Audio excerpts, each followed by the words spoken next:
J'invite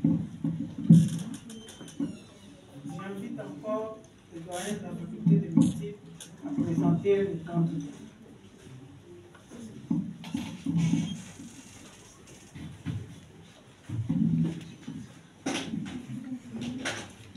Présentation du candidat Dr Kaumbo Sampo Ignace Magloire et vérification des documents scolaires et académiques versés dans son dossier et des textes légaux relatifs à l'épreuve de la thèse d'agrégation de l'enseignement supérieur en médecine. L'an 2023, le 22e jour du mois de septembre à Kinshasa, nous, professeur Roger Mbungu Mwimba, doyen de la faculté de médecine de l'université de Kinshasa, procédons à la présentation du docteur Ignace Magloire Kaumbo Sampo, à la vérification des documents scolaires et académiques versés dans son dossier, à la vérification des textes légaux relatifs à l'épreuve de la soutenance des thèses d'agrégation. Attendu que le docteur Kaumbo Sampo Ignace Magloire est né à Kalonda, attendu qu'il est domicilié à la commune de Ngaliema, avenue de Rosiers, ainsi qu'elle atteste son document de résidence, attendu qu'il est détenteur d'un extrait de casier judiciaire vierge délivré à Kinshasa, attendu qu'il a effectué ses études primaires à Kalonda et a obtenu un certificat d'études primaires, attendu qu'il a fait ses études secondaires à Kabinda de 1964 à 1970 et a obtenu un diplôme d'État, attendu qu'il a entrepris des études universitaires de docteur en médecine de 1972 à 1978 à l'université de Kinshasa, et qu'à l'issue de ses études, il a obtenu le diplôme de docteur en médecine, chirurgie et accouchement avec la mention satisfaction. Attendu qu'il a poursuivi de 1997 des études post-universitaires de spécialisation en otorhinolaryngologie à la faculté de médecine de l'université de Kinshasa et a obtenu le diplôme de spécialiste avec la mention distinction Unikin par R 0246 par Unikin par R par 2000 par R par 2023 du 11 juillet 2023 pour procéder à l'examen de la thèse présentée par Monsieur le chef de travaux, Dr Ignace Magloire Kaumbo Sampo, a déclaré celle-ci recevable en vertu du pouvoir qui nous sont conférés par l'arrêté ministériel numéro 425 par 1000 par RMM 2023 du 4 septembre 2023 portant nomination d'une secrétaire générale chargée de la recherche de l'université de Kinshasa, spécialement son article 1er et en exécution des dispositions de l'article 15 de l'ordonnance loi numéro 081-142 du 3 octobre 1981 portant création de l'université de Kinshasa. Autorisons la soutenance publique de la thèse d'agrégation de l'enseignement supérieur en médecine de Monsieur le chef de travaux, Dr Ignace Magloire Kaumbo Sampo, et passons la parole au président du jury. Fait à Kinshasa le 22 septembre 2023 pour le recteur de l'université de Kinshasa, la secrétaire générale à la recherche, Marie-Claire Yancho Dembodale-Chou, professeur ordinaire. Toutes les sources du bruit et aussi les législations nationales. Le bruit environnemental est issu de toutes les autres sources, hormis celles à milieu du travail. Il nous tient au quotidien. Il est permanent, omniprésent, il est à la maison, à l'école, sur le chemin de l'école et même au travail. Et l'OMS estime que le bruit est parmi les facteurs de risques environnementaux la deuxième cause de morbidité après la pollution, punie des peines d'emprisonnement. En Afrique subsaharienne, les principales causes ou les principales sources de bruit sont constituées des générateurs électriques, des bars et même dans certains pays des églises de réveil. Le transport routier constitue une autre source de bruit. À Kinshasa, le milieu environnemental se caractérise par une diversité des sources, en lien notamment avec le secteur d'activité artisanale, professionnelle, commerciale, sociale. Et les principales sources de bruit à Kinshasa sont constituées essentiellement, comme vous pouvez l'imaginer, par les bars, les églises de réveil, les lieux de culte religieux, les espaces funéraires, les transports avec ces derniers temps, les phénomènes de motocyclettes qui s'est invité sur nos routes. Et la plupart des cônes, malheureusement, sont riveraines à ce bruit environnemental pourvoyeur de nuisances sonores. Le bruit est parmi les principaux facteurs des risques environnementaux de la surdité. La surdité peut être génétique ou acquise comme le bruit.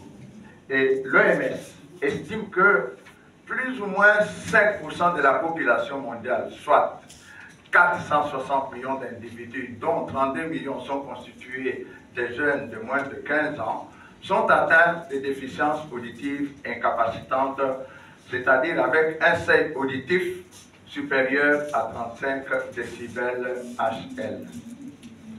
Et d'ici 2050, l'OMS estime qu'il y aura plus de 700 millions d'individus atteints de déficiences auditives, mais nécessitant en plus une réadaptation auditive. Et cette prévalence est plus faible dans des pays à revenus élevés, il s'agit de l'Europe et de l'Amérique du Nord.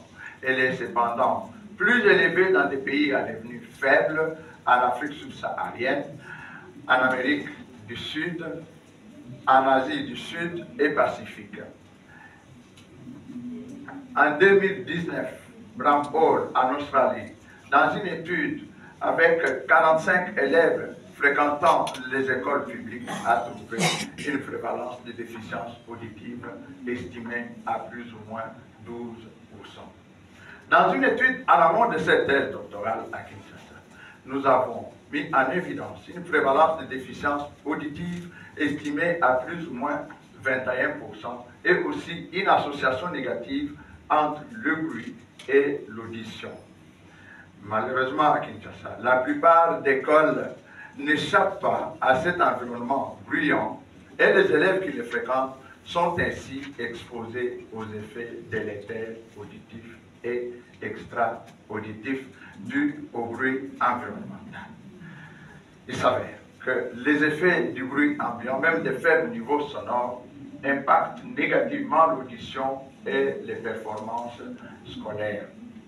Les conséquences du bruit ambiant à Kinshasa, à ce jour, sur les performances scolaires et l'audition n'ont pas été explosées. Et alors qu'il y a l'explosion inconsidérée des sources de nuisances sonores dans la proximité des écoles, pouvant être considérées comme un facteur prédictif sur la faiblesse de l'audition et des performances scolaires. Dans le système sanitaire dans la ville-province de Kinshasa, les mesures scientifiques, holistiques, durables, collectives, personnalisées et éclairées par la prévention des déficiences auditives sont absentes.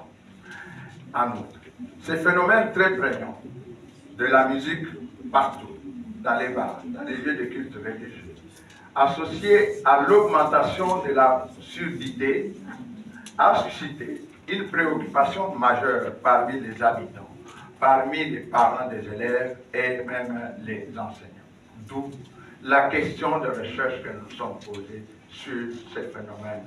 Soit, quel est le lien entre les nuisances sonores et la perte auditive chez l'enfant dans la province de Kinshasa? Avec des questions secondaires sur le lien entre l'audition et les performances scolaires et aussi sur le processus par lequel se réalise l'association du bruit avec les performances scolaires et aussi sur les niveaux d'exposition sonore de la ville-province de Kinshasa dans la population.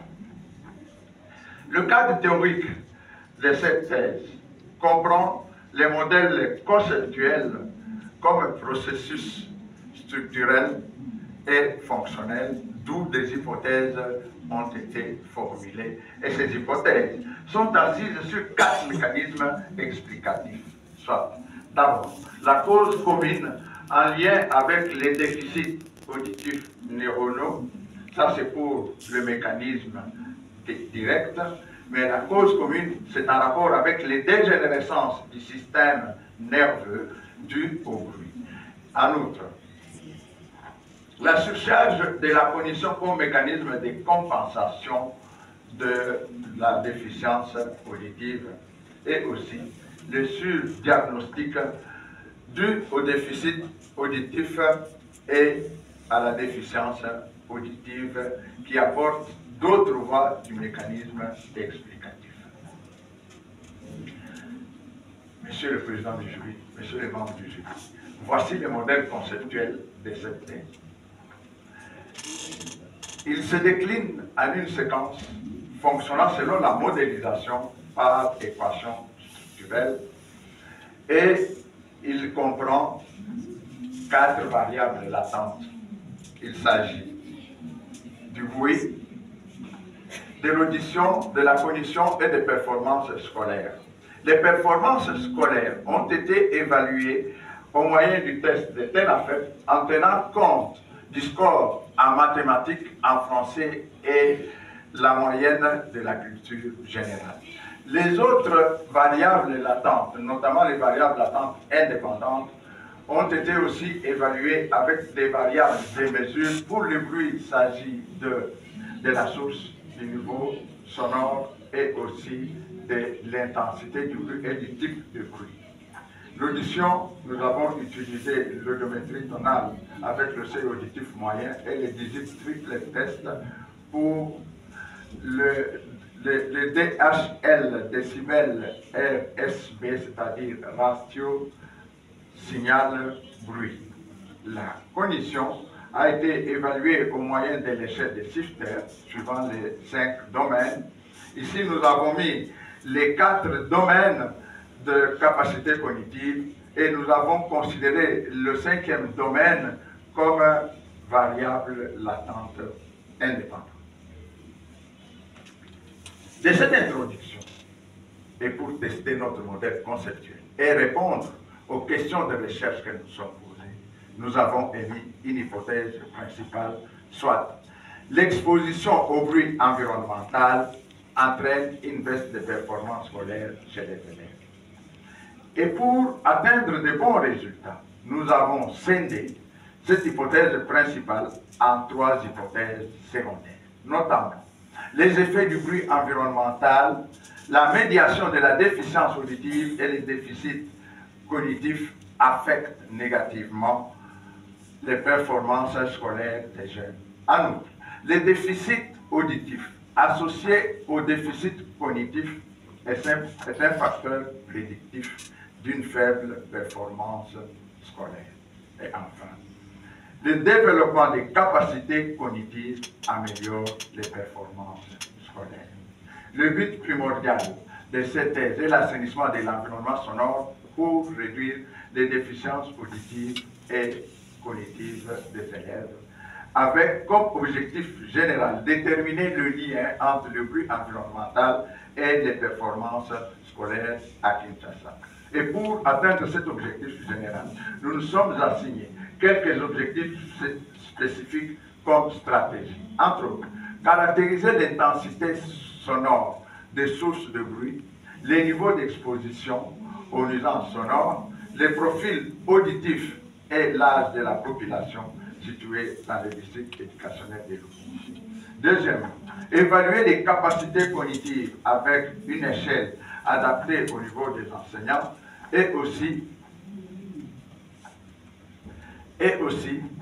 les performances scolaires des élèves de 6e année primaire situés dans le district éducationnel de Lukunga et enfin établir les liens entre les paramètres du bruit environnemental, les troubles auditifs et les performances scolaires.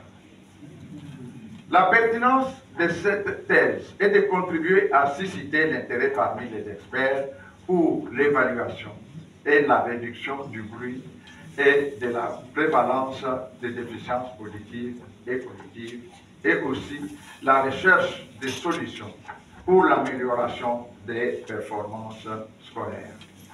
Cette thèse est sous-tendue par 4 articles, notamment dans la première étude, nous avons analysé les nuisances sonores et la recherche des déficiences auditives dans quelques milieux sociaux professionnels de la Lukunga à Kinshasa. En outre, dans la deuxième étude, nous avons évalué la déficience auditive et les performances scolaires dans quelques écoles du district de Lukunga. Dans la troisième étude, il a été évalué la déficience auditive chez les élèves fréquentant une école proche d'une source dominante. Nous avons fait cette étude à l'école Saint-Pierre. Et enfin, les effets du bruit, excusez-moi, les effets du bruit environnemental sur les performances scolaires des élèves ont été évalués dans la quatrième étude. Toutes ces études se sont déroulées de 2018 à l'année 2020. Monsieur le professeur président du jury, monsieur le professeur secrétaire du jury, monsieur le professeur membre du jury, honorable assemblée. Voici enfin les méthodes que nous avons utilisées pour cette étude. Cette étude se déroule dans le district éducationnel de Lukunga et la population cible est constituée des élèves de 6e année primaire. Les tests de puissance ont permis de déterminer la taille de l'échantillon, pouvant nous permettre d'évaluer les performances scolaires des élèves avec les 3 variables latentes indépendantes.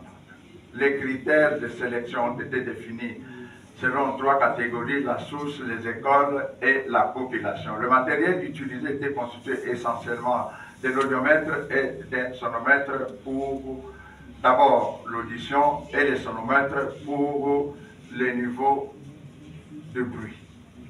Les données corrigées dans cette étude ont été réalisées avec une équipe d'enquêteurs dont les capacités ont été renforcées et les données collectées sont constituées comme représentées sur la liste présentement à l'écran. Il s'agit du niveau de bruit environnemental, des performances scolaires, des capacités cognitives, de l'audition et aussi des informations relatives au bruit environnemental.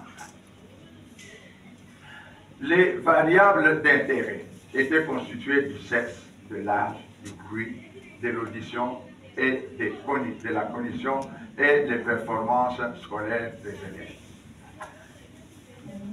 Les analyses statistiques ont utilisé 3 logiciels. Il s'agit du logiciel MS Office Excel 2016 ayant permis d'enregistrer les données qui ont été directement évaluées à l'aide du logiciel SPSS IBM version 21 et selon les cas, les données étaient exportées vers les logiciels M+, pour la modélisation par équation structurelle. Les analyses univariées ont utilisé 3 tests. Il s'agit des clics carrés des personnes, T des students et F des Snedeker. Les analyses multivariées ont procédé par la régression linéaire multiple ou logistique et la probabilité a été définie au seuil statistique de 5%. Les considérations éthiques ont été respectées comme je les montre présentement à l'écran avec l'autorisation du comité d'éthique de l'école de santé publique. La déclaration d'Helsinki a été appliquée. La participation était strictement volontaire et nous avions exigé un consentement libre, éclairé et signé par les parents ou les enseignants. Monsieur le Président du jury, Monsieur le Secrétaire du jury, Monsieur les membres du jury, honorable Assemblée. Les résultats de cette étude ont donné lieu à la rédaction de 4 articles. Nous venions de les énumérer tout à l'heure dans la partie introduction.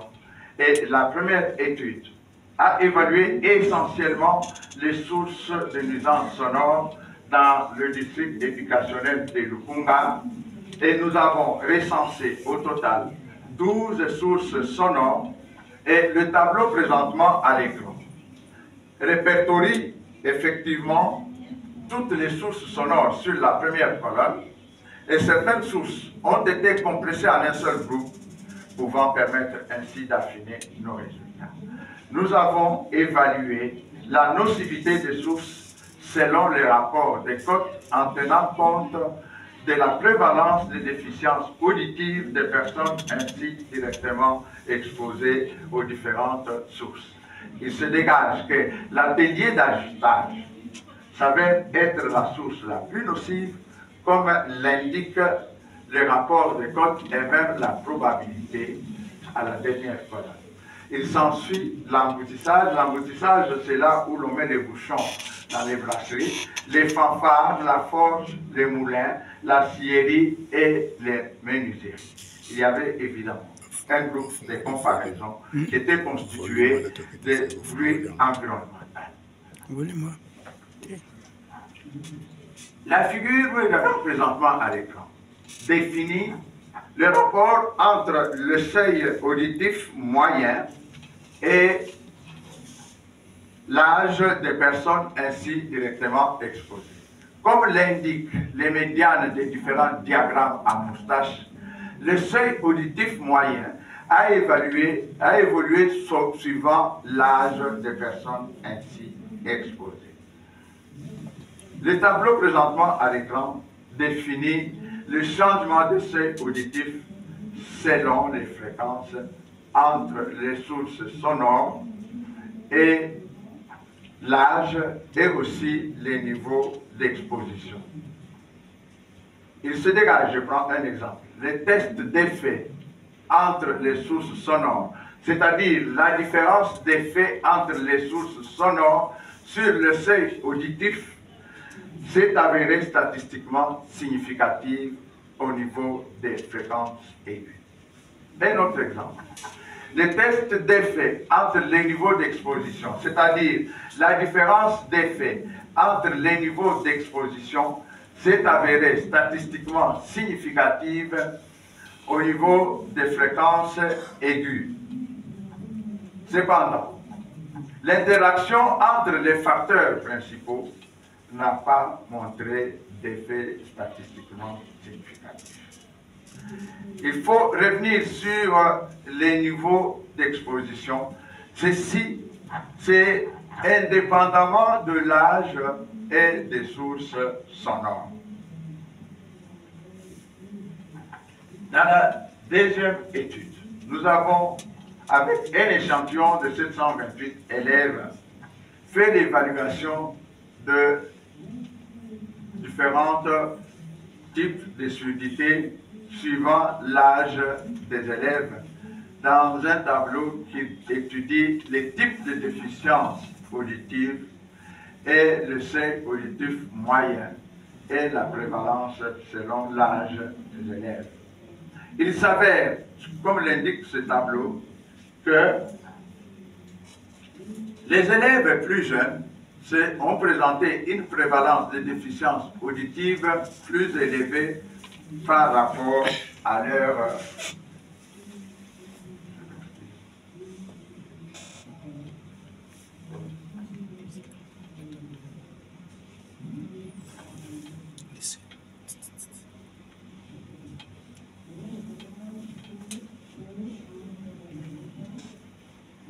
Je disais donc que les élèves plus jeunes ont présenté une prévalence de déficiences auditives plus élevée par rapport à leurs aînés. Ceci est dû au fait que ces jeunes élèves n'ont pas le mécanisme de compensation. Dans le tableau qui est maintenant à l'écran, nous avons analysé le rapport entre le seuil auditif moyen et les capacités cognitives évaluées avec l'échelle de Sifter, suivant les 5 domaines, les résultats scolaires, l'attention, la communication, la participation et le comportement. il se dégage que les coefficients de corrélation est statistiquement significatif, quoique faible, pour tous les 5 domaines de l'échelle des Sifter. Le diagramme présentement à l'écran, il y en a 2, montre la relation entre l'audition et les performances scolaires. Dans le premier modèle, il se dégage que la relation entre l'audition et les performances scolaires est statistiquement significative. Cependant, les indices d'ajustement montrent que ce modèle n'a pas un bon ajustement.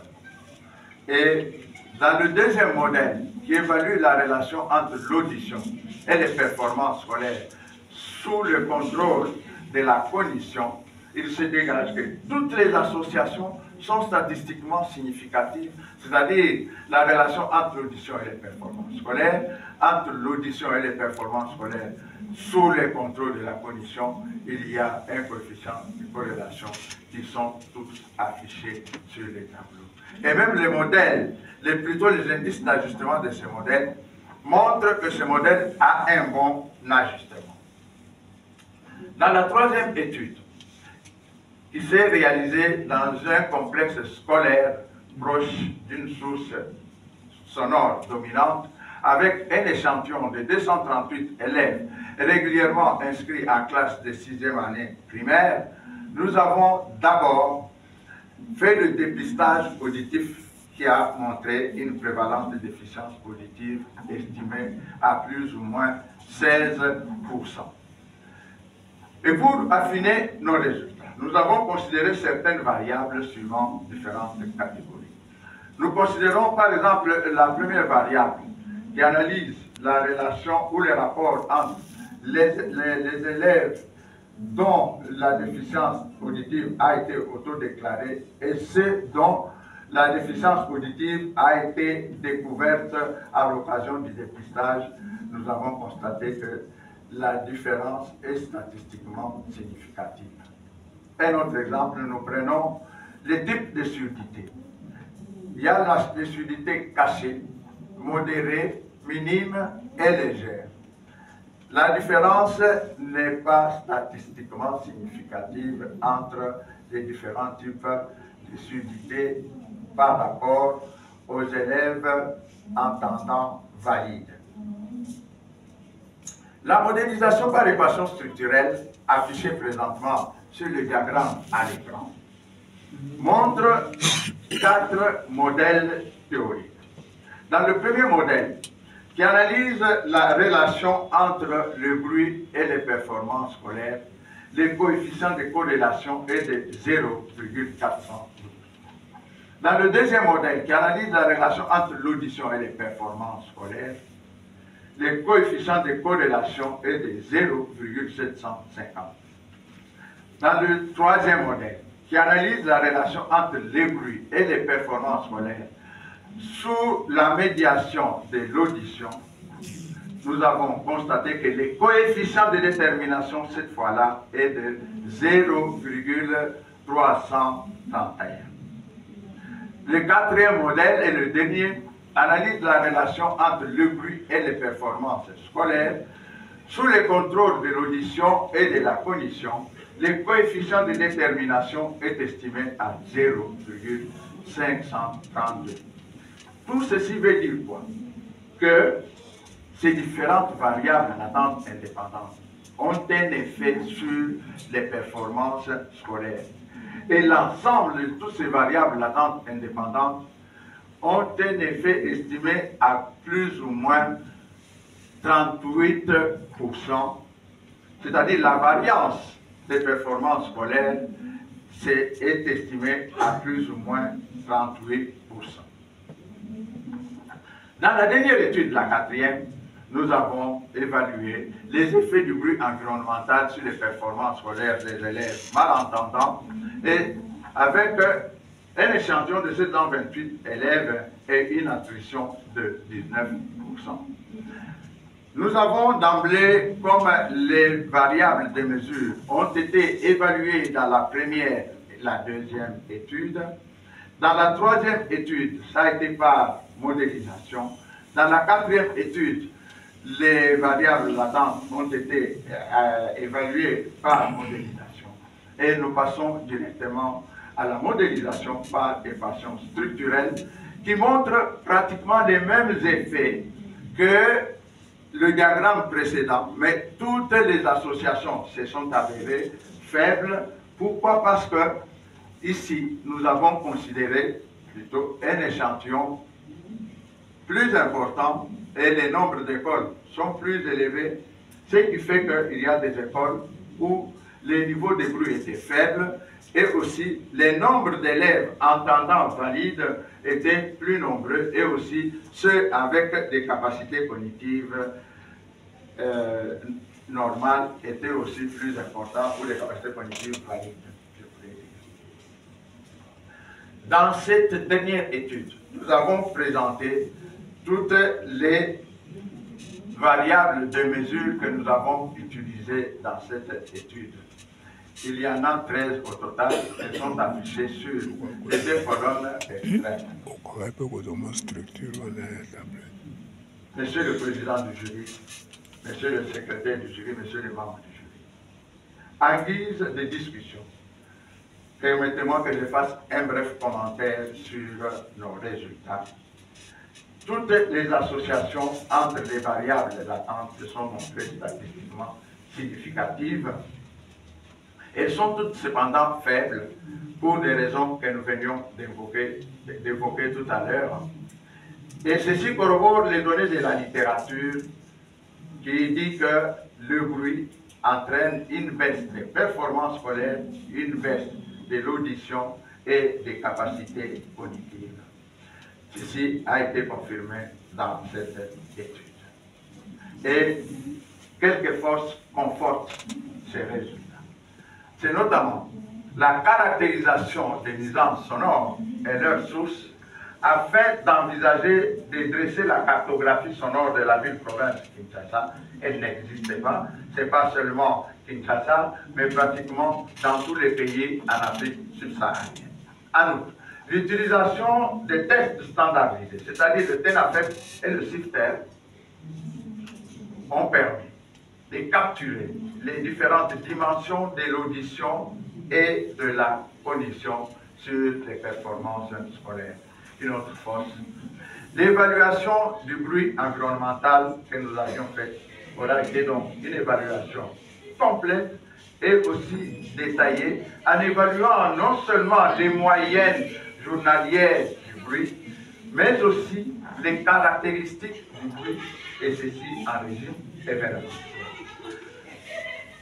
Enfin, le protocole des mesures du bruit environnemental a fourni des estimations représentatives de la moyenne journalière du bruit, comme le montre la forte corrélation entre les moyennes journalières des niveaux de bruit et les mesures dans les différents sites, c'est-à-dire à l'école et au domicile des élèves qui fréquentent les écoles dans les districts éducationnels des Lubumbashi.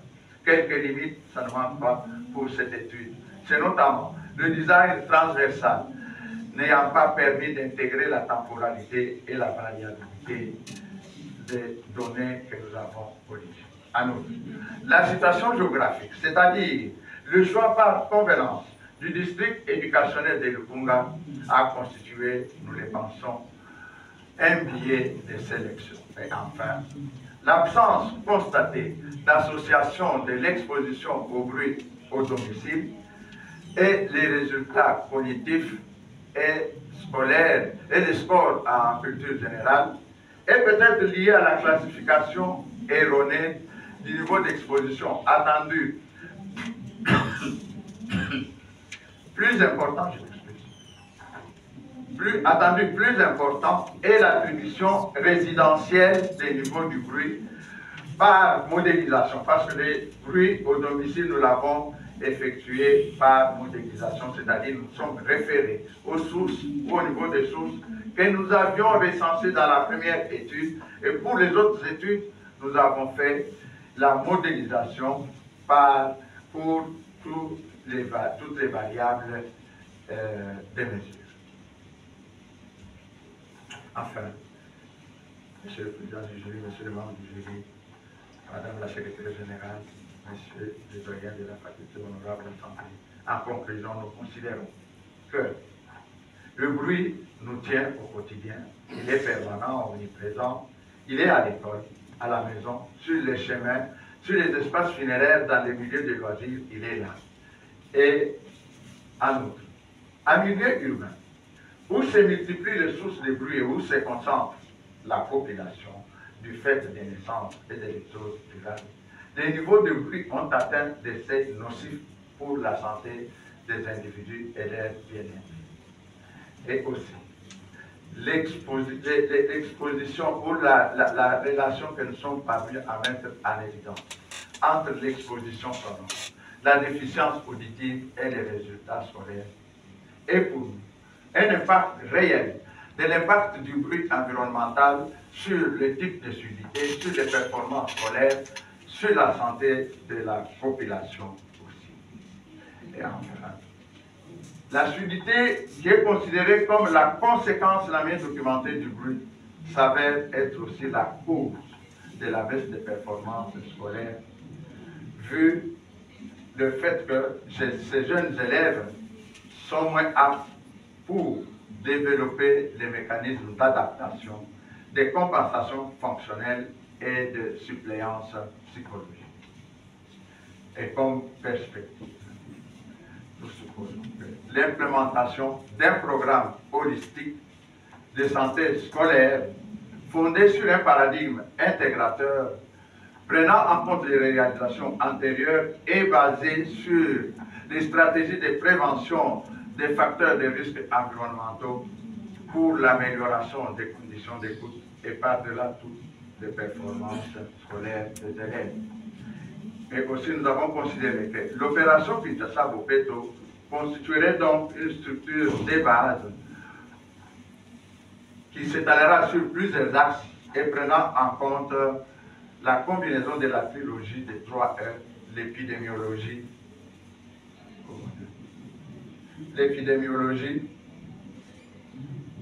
l'environnement et l'expologie. Voici enfin nos recommandations que nous proposons à l'autorité municipale et administrative. D'abord, l'assainissement de l'environnement sonore. Dans un premier temps, ce n'est pas très difficile parce qu'il suffit de le mettre à flot. Le décret qui existe déjà du Premier ministre, le décret 14/012, sur la production sonore en République démocratique du Congo. Ce décret existe. En outre, la lutte contre l'essaimage de bars, des églises... Je vous demande de vous résumer et arrêter parce que vous êtes au-delà du temps imparti. Merci, monsieur le Président. Et donc, je disais donc comme recommandation que la lutte contre l'essaimage, la redynamisation ou l'organisation d'un corps d'inspecteurs et l'intégration du programme de prévention des surdité en milieu scolaire, et enfin l'organisation d'une filière orientée vers l'ORL dans la formation des infirmiers de niveau A1. Je vous remercie, monsieur le Président.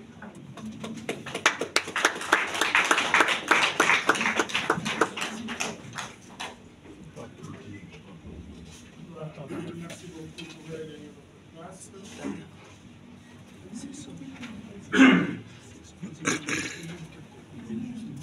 Merci beaucoup.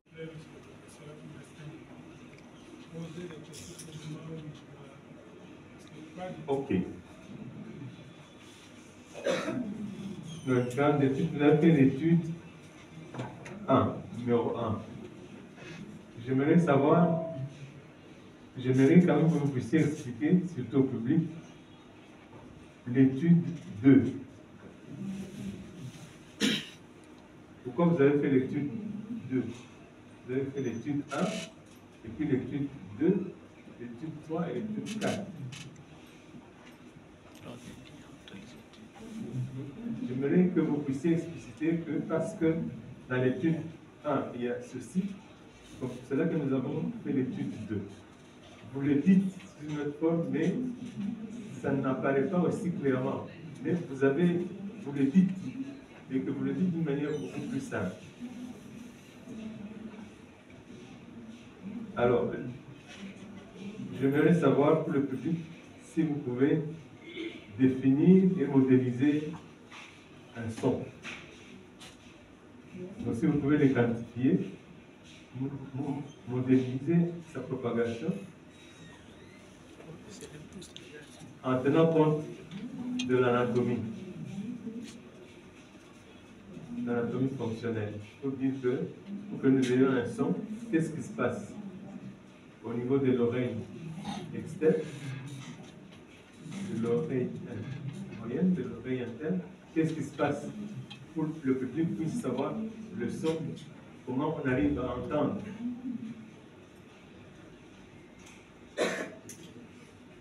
Bon, je pense que je vais m'arrêter là.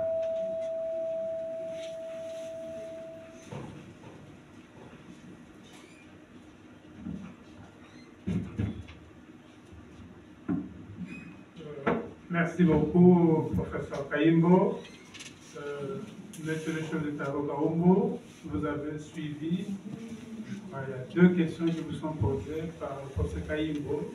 Et pour préciser, il voudrait savoir pourquoi vous parlez de l'étude 1, 2, 3, 4. Et puis, la deuxième question, vous l'avez notée sans doute, expliquer un peu comment fonctionne l'oreille. Et pour cela, il faut rester debout, assis plutôt. Ce n'est pas nécessaire que vous vous mettiez debout, à moins que vous le vouliez, sinon vous restez assis et répondez aux questions calmement. Vous avez la parole. Merci, Monsieur le Président, pour la parole. Monsieur le professeur, c'est des questions vraiment très pertinentes et intéressantes dans la mesure où l'enchaînement des articles sont parfois un peu compris difficilement.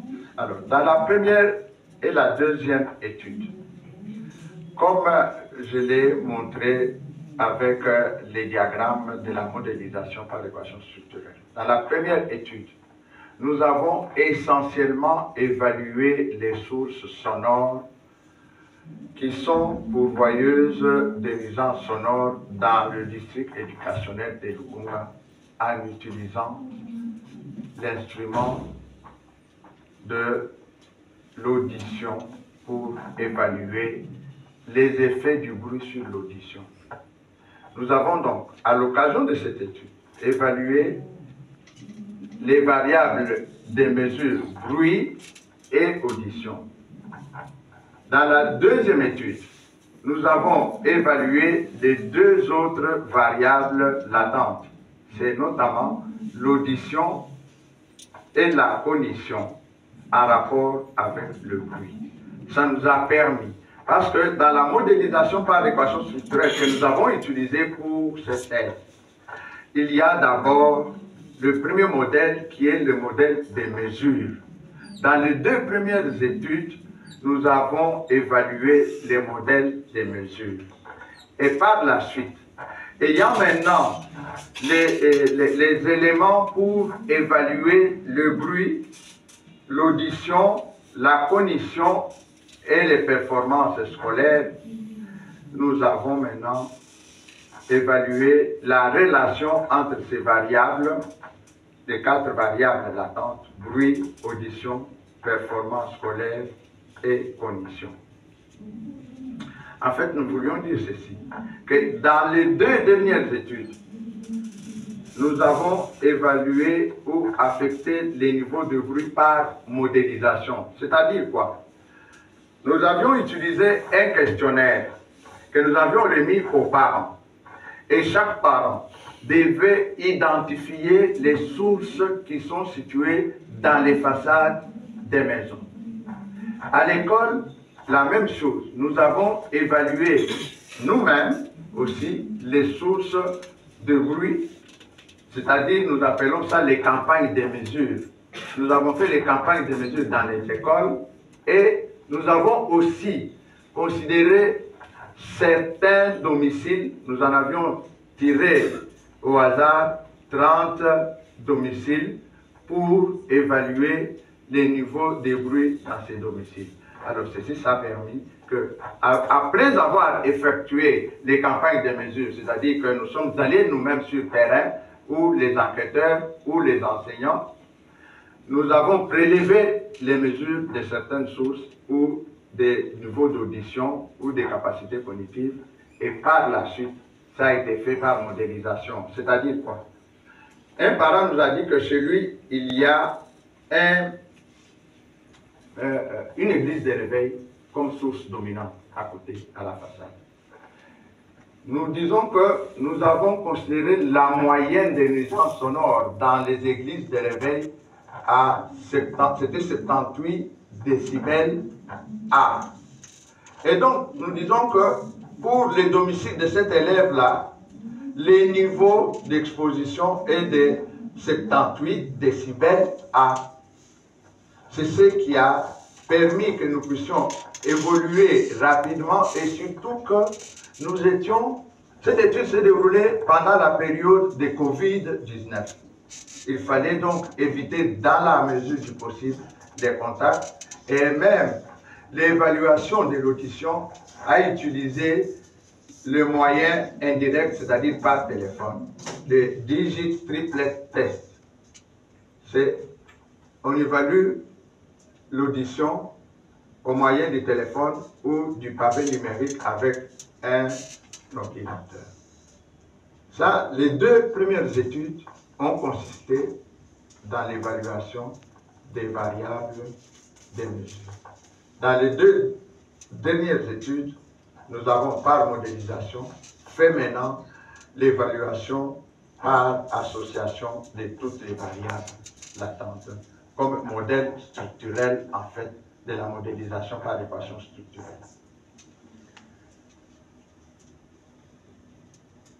Dans la deuxième question consiste à expliquer le mécanisme de l'audition en fait. C'est-à-dire que quand on parle, ou quand on fait du bruit, ou quand il y a la musique, il y a un son qui est émis, donc ce sont les ondes sonores. Et ces ondes pénètrent dans l'oreille en commençant par l'oreille externe avec le pavillon qui oriente ces sons vers le conduit auditif externe et les ondes vont maintenant mobiliser la membrane du tympan qui,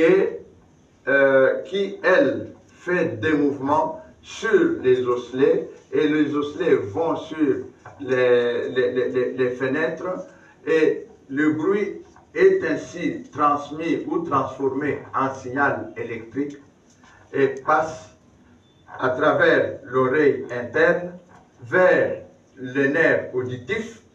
Le nerf auditif va transmettre les sons dans les aires auditives au niveau du cerveau et le cerveau interprète le message qui est transmis par les sons qui lui parviennent au moyen du nerf auditif à travers les différents niveaux.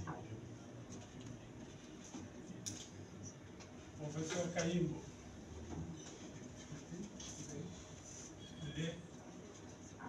Oui, bon, voilà une troisième question. Le professeur Kayimbo dit que vraiment tout s'est passé de manière tout à fait parfaite, sans problème. Est-ce que vous n'avez pas rencontré des difficultés pendant votre période de recherche? Énormément de difficultés, monsieur le professeur, pour ce travail, comme vous pouvez le considérer. C'est d'abord, c'est un travail qui se réalise pendant la période Covid. Ainsi, nous devons utiliser des moyens idoines pour faire les évaluations. En outre, tous les parents n'étaient pas d'avis pour que les enfants assistent aux examens.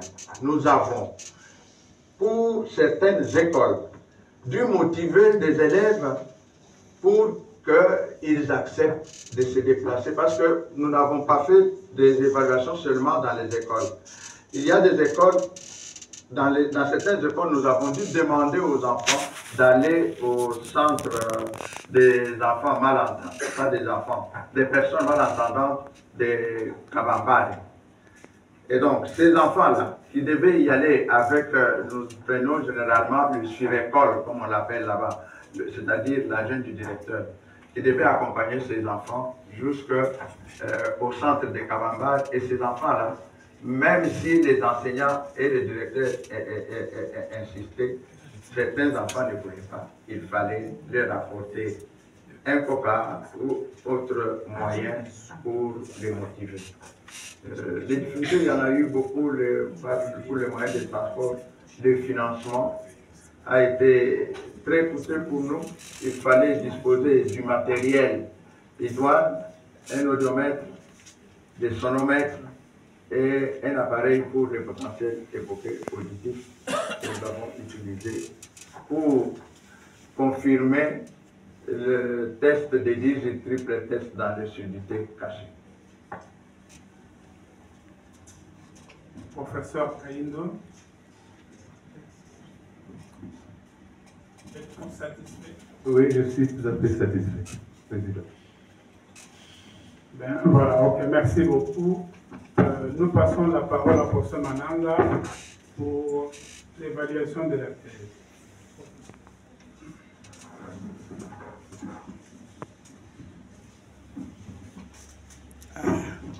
Merci, Monsieur le Président, pour la parole. Docteur Kaoum, bon, je ne sais pas si le travail que j'ai est celui que tu as exposé tantôt, mais je suis très très content de ce que tu as exposé parce que c'est pas ce qui se trouve dans ton travail. Naturellement, jusqu'à ce moment, ce travail t'appartient, donc tu peux en faire ce que tu veux. Ce n'est pas ce que moi j'ai lu, surtout en ce qui concerne les cas conclusions. Donc, celle que tu as mise au tableau, je dis, me satisfait pleinement. Mais moi, j'ai quelques préoccupations. J'ai trouvé quelque chose de très très intéressant dans ton travail, mais que tu n'as pas, je ne sais pas si tu l'as fait sciemment ou tu ne t'en es pas rendu compte. Et tu as dit que ici en République démocratique du Congo, particulièrement à Kinshasa, les bruits, les sources des bruits sont plutôt des sources ludiques et religieuses. Contrairement à ce qui se passe en Occident, où ce sont des bruits qui viennent de l'industrie, donc du bruit pour produire. Et ça, c'est un grand apport. Ici, c'est pour prier, et quand les gens prient, ils dansent, ils font beaucoup de bruit. Même dans les bistrots, c'est ce qu'on fait. Même quand il y a 10 personnes, on met des appareils de sonorisation pour pouvoir amplifier les bruits. Pour ne pas produire. Alors moi je suis psychiatre, je dois te poser une question. Pourquoi penses-tu que les gens aiment le bruit dans notre société? Si tu m'avais vu avant, j'allais te dire. Comme tu n'as pas vu, je dois te poser cette question. Pourquoi il y a du bruit partout? Nous sommes ici en train de... Attends, sur l'anse de tête. Tu entends le bruit qui vient de la mort. Maintenant, il vient de cesser, donc. Mais ce bruit-là interfère avec ce que nous faisons. Ma préoccupation est celle-là. Pourquoi les gens adorent les bruits? C'est une question que je te pose. Si tu ne réponds pas, moi je répondrai. Voilà, merci beaucoup, professeur Mananga, pour votre appréciation et questions. Et je passe la parole au docteur Kander pour répondre à la question vous posée par le professeur Mananga. Merci, Monsieur le Président, pour la parole accordée. Merci beaucoup, professeur, pour la question que je trouve très pertinente aussi parce que, effectivement, nous avions relevé le fait que chez nous, le bruit provient des sources de production, malheureusement. Plutôt ailleurs, le bruit provient des sources de production, mais chez nous, c'est comme vous le disiez pour danser, malheureusement.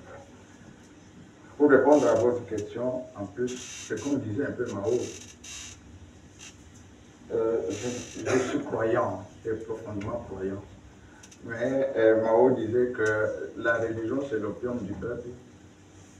Et chez nous, on exploite ça malencontreusement avec le bruit. Est-ce que dans ce bruit-là, quelqu'un peut se concentrer pour adorer le Seigneur au niveau du bruit que nous recevons autant de décibels par jour? Non, je ne pense pas. il y a beaucoup de bruit parce qu'il y a l'oisiveté. Et c'est chez nous. On utilise le bruit comme il n'y a que de loisirs. Il n'y a que des loisirs. Vous n'avez qu'à voir même les motocyclettes, les wewa. Au lieu de conduire valablement, ils y ajoutent des bruits, les klaxons qu'ils exploitent, et ils mettent même de la musique sur leur moto. C'est comme pour distraire la population. Et c'est pourquoi nous disions, nous n'avons pas fait référence à ce terme qu'il y a la promiscuité des choses sonores dans la ville. Ce n'est pas seulement dans la ville de Kinshasa, dans toutes les villes en République démocratique et peut-être aussi en Afrique subsaharienne, contrairement aux autres. M. Malanga, êtes-vous satisfait de la réponse que vous avez faite?